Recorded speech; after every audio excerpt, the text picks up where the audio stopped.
बिस्मिल्लाहिर्रहमानिर्रहीम अस्सलाम वालेकुम। इस वक्त पूरा इजराइल सड़कों पर आया है और सड़कों पर आने की वजह यह है कि इस वक्त इजराइल के अंदर एक ही बात हो रही है, इस जंग को ख़त्म करो, नहीं तो ना तो हम आर्मी चीफ को छोड़ेंगे, ना हम इंटेलिजेंस चीफ को छोड़ेंगे, ना नेतन्याहू को छोड़ेंगे और ना किसी मिनिस्टर को छोड़ेंगे।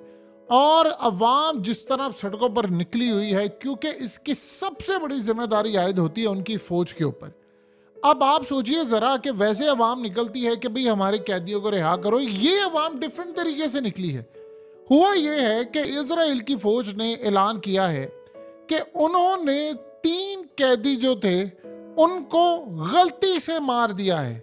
इजराइल की फोर्सेस ने 3 कैदियों को गलती से मार दिया है और ये 70 दिन की जंग के बाद उनकी फौज ऐलान कर रही है, बजाय कि कैदियों को रिहा करवाने के, उन्होंने ऐलान किया है कि हमने गलती से 3 इजराइल के ही अपने कैदी मार दिए हैं। कहानी उन्होंने क्या करवाई है? कहानी उन्होंने ये करवाई है कि देखिए, ये जो कैदी थे 3, ये असल में आए थे हमास की कैद से रिहा होकर, वहां से किसी तरह वो निकल आए और हमने देखा इनको, हमें लगा कि ये हमें मार रहे हैं तो हमने इन तीनों को मार दिया। और बाद में पता ये चला कि नहीं, ये तो इजराइली हैं और हम पूरी कौम से माफ़ी मांगते हैं। ये मामला इतना सादा है कि इजराइल के, आप सोचिए ज़रा, इजराइल ने काम क्या किया। इजराइल के पास है पूरा आर्टिफिशियल इंटेलिजेंस सिस्टम। वो आर्टिफिशियल इंटेलिजेंस सिस्टम क्या करता है, तमाम इजराइली जितने हैं वो कहीं सड़क पर अगर चल रहे होंगे तो असल में ये इनका पूरा जो स्कैनिंग सिस्टम होता है आर्टिफिशियल इंटेलिजेंस का, इनका फेस रिकग्नाइज करता है और इनके कंप्यूटर्स पर, इनकी स्क्रीन पर सारे का सारा डाटा आ जाता है। वो डाटा ये बताता है कि असल में फलाने बंदे का नाम ये है, फलाने का नाम ये बहुत ऊपर से भी ये काम करे तो ये कर सकते हैं। ये इनके पास टेक्नोलॉजी है। सड़क पर चलते हुए ये जो खास तौर पर कैमरे होते हैं इन्होंने लगाए होते हैं, सीसीटीवी और ये तमाम चीज़ें, इनके पास सिस्टम है कि सड़क पर चलते हुए जितने लोग हैं उनका सारा डाटा इनकी स्क्रीन पर आ रहा होता है। ये तो पूरी दुनिया में, चाइना ने तो कब से किया है। तो सवाल ये पैदा होता है कि इतने बड़े मिशन के ऊपर से इनके जहाज उड़े हैं, ड्रोन्स उड़े हैं, इनके कैमरों ने उनको वॉच किया है और इन्होंने देखा है कि वो निहत्ते थे, फिर भी इन्होंने काम क्यों किया और इनको क्या फर्क ही महसूस नहीं हो रहा कि फलस्तीनी और इजराइलियों में क्या फ़र्क है। असल में कहानी आप ये समझ लें कि ये हुआ क्या, ये अवाम जो सड़कों पर निकली है इसको निकाला गया उनकी फौज की जानिब से। अवाम क्या कह रही है कि हमने गिरेबान पकड़ना आर्मी चीफ का, नेतन्याहू का, मिनिस्टर्स का। आप बताइए कि इसके बाद सबसे ज्यादा नैरेटिव किसका वीक हुआ? इजराइल का हुआ है। कि वो क्या, देखिए कल उनके डिफेंस मिनिस्टर ने कहा कि हमने ये जंग लड़नी है कई महीनों तक जंग लड़नी है और साल भी लग सकता है। और उन्होंने अमेरिकी नेशनल सिक्योरिटी एडवाइजर के सामने ये बात कही। फौज उनकी ये बात नहीं चाह रही क्योंकि फौज के लोग मर रहे हैं, उनके पास पॉलिसी नहीं, उनको जो इंटेलिजेंस मालूमात मुसाद ने दी थी वो वीक थी, ऑपरेशन वो करना नहीं चाह रहे। $100 अरब उनका इस जंग में जाया हो चुका है, 70 दिन गुजर चुके हैं, तीसरा महीना है और कोई कामयाबी दूर दूर तक नजर नहीं आ रही है। इजराइल के मीडिया ने खुद कह दिया है कि वो इनको हरा नहीं सकते। अब मामला क्या हुआ है? मामला अब ये हुआ है कि ये असल में एक, सबसे पहले बात बताइए, हमास की कैद से निकल कर आ कैसे सकते हैं? अभी तक उनकी सुरंगों से एक पत्ता बाहर नहीं निकल सका, तो उनकी कैद से निकलकर ये 3 लोग बाहर आ गए हैं। इजराइल की फौज तो बंदे नहीं निकाल पाई। तो सवाल ये है ड्रामा क्यों है फिर? अब कहानी समझिए। इजराइल ने हालिया किए थे काफी सारे स्ट्राइक, और स्ट्राइक करने के बाद इजराइल की जो फौजें थी असल में उनको ये बात हजम नहीं हो पा रही थी। उन्होंने काफ़ी अरसे से जो स्ट्राइक किए हैं जिसमें हमास ने कहा कि इन्होंने अपने बंदे मार दिए, इन्होंने जो कैदी थे मार दिए, एक दफ़ा 13 मारे, एक दफ़ा 10 मारे, 6 मारे, इस तरह करके ये गज़ा में कर रहे थे ऑपरेशन। गज़ा में ऑपरेशन करते करते, याद रखिएगा, पिछले तकरीबन 10 दिनों में 1 इंच कदम नहीं आगे तक अभी तक ये ज़मीन ले पाए। ये ऑपरेशन इन्होंने किया, इनको एक जगह से खंडरों में इन सब की बाकियात मिल गई, इन्होंने आर्टिफिशियल इंटेलिजेंस सिस्टम के ज़रिए रिकग्नाइज किया। अब आप सोचिए ज़रा, इन्होंने पहले बंदे मारे, इन्होंने एडमिट नहीं किया। सवाल ये पैदा होता है कि जब पूरा मुल्क इनके खिलाफ है कि ऑपरेशन बंद करो, पूरा वर्ल्ड सड़कों पर निकला हुआ है एहतजाज के लिए कि ऑपरेशन बंद करो, तब ये बंदे मार कर, ये तो कभी बताते नहीं है, फिर इन्होंने बताया क्यों है कि 3 बंदे मारे गए? असल कहानी समझिए कि फौज ने ये हालिया बंदे मारे गए थे, इन्होंने ही मारे थे, ये अब उनको मंजर आम पर लेकर आ गए ताकि अवाम निकल आए सड़कों पर, हम पर आए प्रेशर और हुकूमत, क्योंकि वहां पर फौज उस लेवल की थोड़ी मजबूत है कि फौज ने ही सारे काम करने। हाँ, वो इस्टेब्लिशमेंट का एक हिस्सा जरूर है, लेकिन वहां पर सिविलियन ही जो फैसला करते हैं वो होता है। नेतन्याहू जब तक करेगा फैसला तो वो होगा अनटिल के इंटरनेशनल इस्टेब्लिशमेंट और पूरी तर्ज पर ये सारे को या तो एतमाद ले आए और उसको हटा दे, वो एक अलग बात है। लेकिन आप ये देखिए कि 6 सीटें सिर्फ अगर 6 मिनिस्टर निकल जाएं तो ये हो जाए। अगर किसी और मुल्क में होता तो उनको सिर्फ कॉलें दिखाते या वीडियो उनकी दिखाते उनके घर पहुंचाकर, और वो सुबह दम एतमाद के लिए तैयार हो जाते या उनकी करप्शन के केसेस खोल देते, क्योंकि करप्ट तो सारे ही होते हैं। लेकिन इस सारी सूरत हाल में वहां की जो फौज की स्टैब्लिशमेंट है वो उस लेवल की मजबूत नहीं है, वहां सिविलियन बहुत ज्यादा मजबूत है।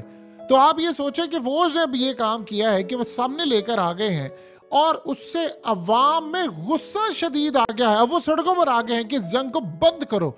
नेतन्याहू ने कल कहा कि भाई हमने इस जंग को लंबा करना है। अब आप ये सोचिए कि नेतन्याहू ने जब ये बात कही तो उसके बाद पैगाम आया फौज को। फौज का ये उनकी डिफेंस फोर्सेस का जो इंटेलिजेंस डायरेक्टर है, आपकी स्क्रीन पर ये आ रहा है बंदा, ये आता है और आकर अपने फौजियों को कहता है कि हमने लंबी जंग के लिए तैयार रहना है, और अवाम का जो मुराल गिरा हुआ या फौज का गिरा हुआ उसको उठाने की कोशिश की। और साथ उसने नेतन्याहू को पैगाम भी दे दिया कि देखो आपका जो हुक्म है हम वो कर रहे हैं। असल में फौज अब ये सामने ले आई है चीज। नेतन्याहू ने कहा था फौज को कि तुमने कोई भी ऐसी चीज जो फौज के हक में हो ना हो, अवाम के हक में हो ना हो, या हुकूमत के खिलाफ हो, तुमने हमसे पूछे बगैर रिलीज नहीं करनी। उन्होंने ये चीजें सामने ले। आप बताइए, वो अपने बंदे मार देते हैं। इन्होंने 7 अक्टूबर को कितना कुछ किया, लेकिन वो सामने नहीं लेकर आए थे, एडमिट नहीं किया। बाद में वीडियो आ गई तो पता चला। तो अब आखिर इन्होंने क्यों एडमिट किया है? इससे 2 चीजें तो सामने आती है। एक इनका नुकसान ये है कि पूरी दुनिया के अंदर ये बात होगी कि निहत्थे लोगों को मारते हैं, और हमास की कैसे तो कोई रिहा हो ही नहीं सकता, नंबर 1। तो दूसरी बात यह है कि निहत्थे लोगों को मारते, इन्होंने देखा और मारते, ये उनके ऊपर अब एक चीज आ गई। असल में इन्होंने स्ट्राइक किया था, इनको जब उनकी वाकयात मिली है तो इन्हें रिकग्नाइज करिए, उसको सामने लेके दी हमारी गलती है कि हम इसकी इन्वेस्टिगेशन करें।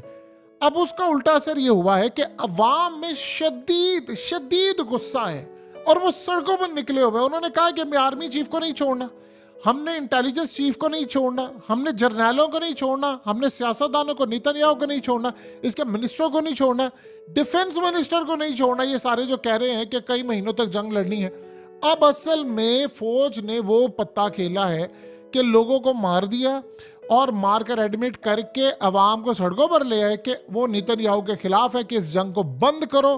तुम लोगों ने तो कहा था कि कैदी रिहा करके लेकर आएंगे, वो कैदी रिहा करवाने की बजाय तुम लोगों ने उल्टा कैदियों को मारना शुरू कर दिया है। अब ये सवाल ये भी साथ उठना शुरू हो गया कि जो भी आता है वो आकर इनकी तारीफ कर रहा होता है कि जी हमारे साथ तो बड़ा अच्छा सलूक किया है, जो इसराइल को बिल्कुल काबिल कबूल नहीं है। तो क्या उन्होंने इसलिए भी ठिकाने लगाया? ये सेकेंडरी चीजें हैं। अभी जो सूरत हाल है वो नेतन्याहू के ऊपर है कि वो इस जंग को खत्म नहीं करना चाह रहा। वो कह रहे नहीं हमने जंग करनी। आप ये देखिए अमेरिका का प्रेशर है। आप सोचें कि नेशनल सिक्योरिटी एडवाइजर ने आकर क्या कहा, उसने कहा 7 जनवरी तक का टाइम है आपके पास, उसके बाद आपने जंग नहीं करनी। तो आप ये सोचे, वो कहते नहीं हमने कई महीनों करनी है, तो फिर उस 7 जनवरी तक रोकने के लिए कुछ ना कुछ तो चीजें सामने लानी है। तो फिर इंटरनेशनल इस्टेब्लिश अमरीकी इस्टेब्लिशमेंट ने, जो इसराइल की इस्टेब्लिशमेंट का एक हिस्सा है, फौज एक हिस्सा है, याद रखिएगा पूरी इस्टेब्लिशमेंट नहीं है कि वो कंट्रोल करे, वो एक हिस्सा। यानी आप ये समझ लें वहां की इस्टेब्लिशमेंट 20 से 25% फौज की मजबूत होती है, बाकी सिविलियन और बाकी इदारे हैं, वहां पर ऐसा नहीं होता। तो उन्होंने इनको कहा कि आप ये सामने जरा लेकर आए ताकि नेतन्याहू पर प्रेशर बढ़े और आप इसके खिलाफ हो। वैसे भी कैदी मारे गए थे, इतने लोग इन्होंने स्ट्राइक में मारे हैं, तो इन्होंने एडमिट किया है। अब आप जरा गौर कीजिए इनकी गेम प्लान क्या है कि अवाम को वो ले आए सड़कों पर। उन्होंने आकर कह दिया कि जी वो कि जो कैदी थे हमें खतरा लगा, हमने मार दिया, हमें इनकी बॉडीज मिली हैं, फलाना हुआ है, ये सब कुछ हुआ है, तो हम इस सारे मामले के अंदर इसकी तहकीकात कर रहे हैं कि हुआ कैसे है। उधर नेतन्याहू के खिलाफ इतना शदीद गुस्सा है कि ये शख्स सिर्फ अपनी नफरत के अंदर, जब अमेरिका ने इसको कहा है कि जंग खत्म कर दो, जब पूरा वर्ल्ड कह रहा है, इजरायली कह रहे हैं, आप सोचें जरा कि शिपिंग कंपनी जियान जो है वो क्या कह रही है, उसके ऊपर ये यमन ने हमला किया है। उन्होंने काम ये किया है कि अपने तमाम के तमाम जो शिप थे उनका रुख मोड़ दिया है और कहा है कि हमने रेड सी की जानिब से नहीं जाना। यमन वाले हम पर हमला कर रहे हैं। और अब प्रॉब्लम ये है कि जब वो दूसरी साइड से जा रहे हैं तो बाकी शिपिंग कंपनी से भी अपने रूट बदल दिया है। तो जब रूट उन्होंने बदले हैं तो वो अब अफ्रीका से होते हुए ऊपर से आएंगे, जिसकी कॉस्ट इतनी ज्यादा उनको पड़ेगी कि अवाम की चीखें निकल जाएंगी।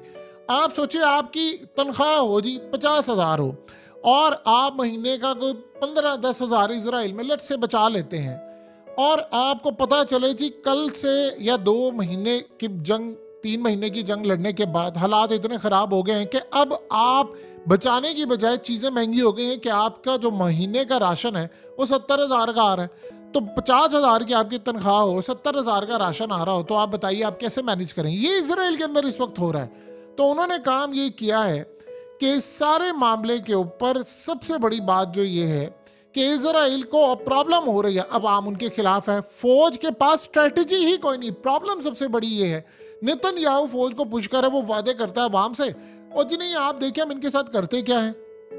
आप देखिए गोलानी यूनिट जो है वो अगर अवाम को कहती है बस आप जरा इंतजार तो करें, हम आपको ऐसा सरप्राइज देंगे, इनके तो हमास को तो हम तितर बितर कर देंगे, आप सिर्फ इंतजार कीजिए, ये बस चंद दिन में हम आपको वीडियो रिलीज करें। और पता ही चलता पूरी की पूरी यूनिट ही मारी गई है, और वो सबसे टॉप क्वालिटी की उनकी यूनिट थी। अब आप ये सोचिएगा, उसके बाद अब सूरत हाल ये सामने आ रही है कि तकरीबन इस वक्त 22 से 23 हज़ार लोग इन्होंने मार दिए।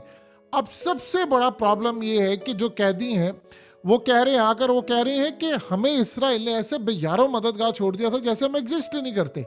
और इसके बाद आप ये देखिए कि करते करते मामला ये हुआ है कि मोसाद के बहुत सारे लोग ईरान के अंदर मौजूद थे, ईरान ने उनको पकड़ लिया और उसके बाद आप जानते हैं कि वो फिर उनको अगले जहान में भेज देते हैं। तो इसराइल के लिए सबसे ज़्यादा सूरत हाल ये खतरनाक हो रही है कि यहाँ पर करते करते उनके यानी जो मीडिया के कैमरा मैन है, लोग हैं, उनको वो मारे, उससे नफरत मजीद बढ़ी है। यानी हर तरह से अब उनकी फौज ने हाथ खड़े कर दिए हैं कि भाई हम ये जंग नहीं लड़ सकते, आपको ये जंग हर सूरत करना पड़ेगी। आप ये सोचें कि मरने वालों में ये जो 3 मारे गए उनमें से एक शख्स जो था वो मेंटली ठीक नहीं था। उसकी माँ ने कहा है कि बचपन से हम इसका ख्याल रखते, ये फौज में जाना चाहता था लेकिन अपनी दिमागी हालत की वजह से नहीं था ठीक, फिर भी उसने अपने आप को इनरोल करवाया था। तो हम फौज के इतना साथ है कि उसकी दिमागी हालत ठीक ना होने के बावजूद हमने कहा कि नहीं, हमने फौज के अंदर इसको भेजना है, ट्रेनिंग करवानी है। तो हमें ये सलाह दिया गया है इनकी जानिब से कि हमारा ही बंदा मार दिया गया। लिहाजा इस सारे मामले के ऊपर इसराइल के खिलाफ वो इतनी बुरी तादाद के अंदर निकले हैं और उनको गुस्सा चढ़ा है कि फौज हमारी बिल्कुल नाकाम हो गई है, क्योंकि हर गुजरता दिन जो यहाँ पर चल रहा है वो असल में इंडिकेट कर रहा है। देखिए वहाँ पर ऐसा थोड़ी है कि आर्मी चीफ ने उठकर कह दिया कि ठीक है जी, ओ वजीर आजम की क्या औकात है, मैं इसको फ़ोन कर देता हूँ। वहाँ ऐसा नहीं है। नेतन्याहू इस्टेब्लिशमेंट का बहुत बड़ा हिस्सा है और बहुत स्ट्रॉन्ग है। आप ये सोचें कि नेतन्याहू ने ये बात कही, उसने कहा अपने वजीरों को कि अगर यहाँ से हम गए तो हम सारे फिर बसेंगे, क्योंकि हमने बहुत कुछ गलत कर दिया, बहुत दूर निकल गए हैं। यही बात तो नेशनल सिक्योरिटी एडवाइजर अमेरिका का आकर क्या कह रहा है उसको, उसने कहा आप लोग बहुत दूर निकल गए हो, वापसी के दरवाजे आपने अपने लिए बंद कर दिए। अब वो कह रहा था, नेतन्याहू कहता है जी मुझ पर अमेरिका का इतना प्रेशर है कि आज तक किसी वजीर आजम पर नहीं, लेकिन मैं प्रेशर बर्दाश्त कर रहा हूँ। अब अगर वहाँ पर फौज इतनी मजबूत होती तो फौज कहती है, आर्मी चीफ से डायरेक्ट बातचीत करते और कहते वजीर आजम की क्या औकात है, लेकिन वहाँ पर चूंकि सिविलियन मजबूत है।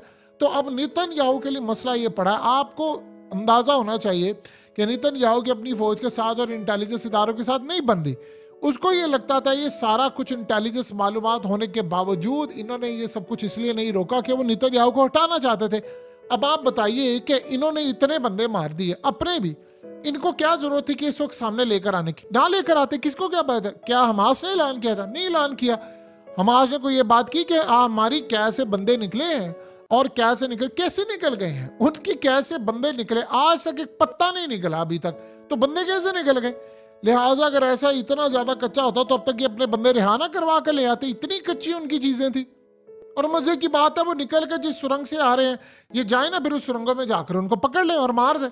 लेकिन कहानी इन्होंने जो बनाई है उस पर अवाम बिलीव नहीं करे। अवाम ये कह रही है कि बस इनफ इज इनफ हो गया है, इस जंग को बंद करें, हमने ये जंग नहीं लड़नी, जो मर्जी हो जाए हमने ये जंग नहीं लड़नी। हमने बहुत तमाशा सह लिया, बहुत ज्यादा हमने अपने लोग ज़ाया कर लिए हैं, तबाही हो गई है, इकॉनमी हमारी बर्बाद हो रही है। और फौज असल में प्रॉब्लम ये है, देखिए, आप अगर 3 महीने की जंग लड़ते हैं तो तीसरा महीना है, तो आपने सारी स्ट्रेटजीज लगा ली हैं।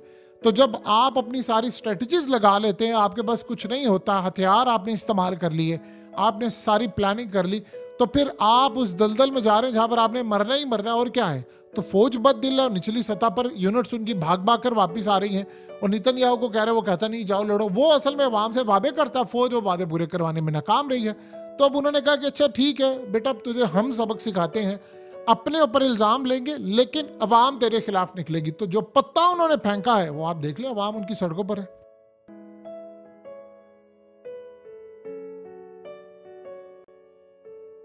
हकीकत टीवी को सब्सक्राइब करना मत भूलें, वीडियो को लाइक करें, शेयर करें और कमेंट सेक्शन में अपनी राय का इजहार जरूर करें।